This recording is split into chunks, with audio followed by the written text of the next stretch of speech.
গীত সংহিতা ৯ অধ্যায়।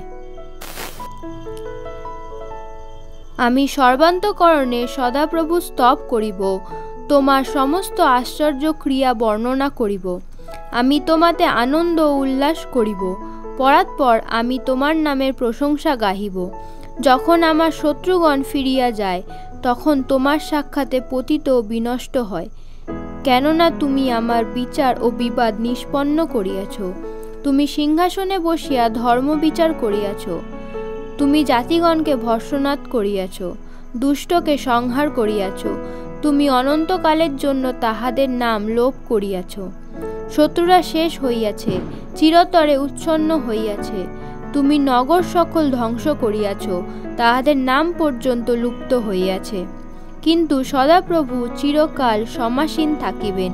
তিনি বিচারার্থে আপন সিংহাসন স্থাপন করিয়াছেন, আর তিনি ধর্মশীলতায় জগতের বিচার করিবেন, ন্যায়ে জাতিগণের শাসন করিবেন।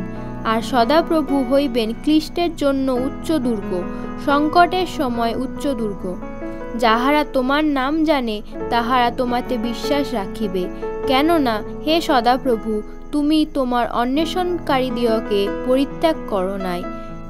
তোমরা সিয়ন নিবাসী সদাপ্রভুর প্রশংসা গাও, জাতিগণের মধ্যে তাহার ক্রিয়া সকল জ্ঞাত করো।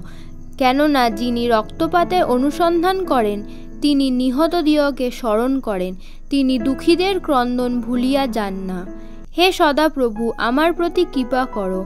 বিদ্বেষী লোকগণ হইতে আমার যে দুঃখ ঘটে, তাহা দেখো। তুমি মৃত্যুর দ্বার হইতে আমার উত্তোলন কর্তা। এই জন্য আমি তোমার সমস্ত প্রশংসা প্রচার করিব সিয়ন কন্যার পুনরুদ্ধার সমূহে। আমি তোমার পরিত্রাণে উল্লাস করিব। জাতিগণ আপনাদের কৃত খাতে ডুবিয়াছে। তাহারা গোপনে যে জাল পাতিয়াছিল, তাহাতে তাহাদেরই চরণ বদ্ধ হইয়াছে। সদাপ্রভু আপনার পরিচয় দিয়াছেন, তিনি বিচার সাধন করিয়াছেন। দুষ্ট সহস্তের কর্মপাশে বদ্ধ হইয়াছে, দুষ্টেরা পাতালে ফিরিয়া যাইবে। যে জাতিরা ঈশ্বরকে ভুলিয়া যায়, তাহারাও যাইবে।